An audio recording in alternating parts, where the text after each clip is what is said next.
जागतिक तंबाखू निषेध दिनानिमित्त मध्य प्रदेशातील सेंधवा शहरात भव्य नशामुक्ती रॅलीचे आयोजन करण्यात आले।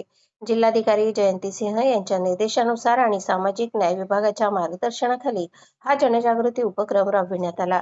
एसडीएम कार्यालयापासून सुरू झालेल्या या रॅलीत शासकीय अधिकारी, कर्मचारी, एनसीसीचे विद्यार्थी, सामाजिक कार्यकर्ते आणि नागरिक मोठ्या संख्येने सहभागी झाले।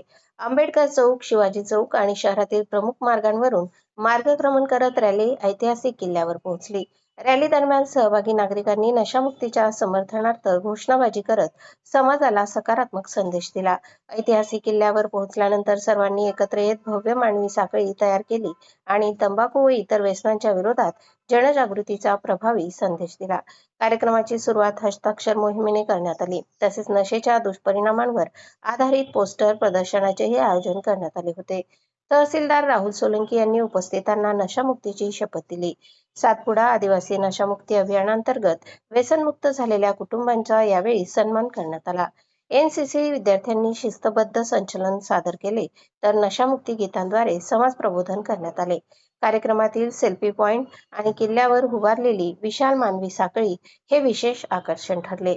डॉक्टर कृष्ण भावले यांनी नशेचे दुष्परिणाम आणि उपचार याबाबत मार्गदर्शन करत युवकांना व्यसनापासून दूर राहण्याचे आवाहन केले। या उपक्रमात महसूल विभाग, नगर परिषद, महिला व बाल विकास विभाग, राष्ट्रीय ग्रामीण आजीविका अभियान, विविध सामाजिक संस्था तसेच नागरिकांचा उत्स्फूर्त सहभाग लाभला।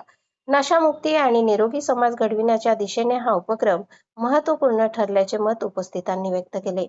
प्रतिनिधी गोकुळ देवरे आणि वृत्तनिवेदिका सीमा पाटीलसह स्वराज्य न्यूज, सेंधवा।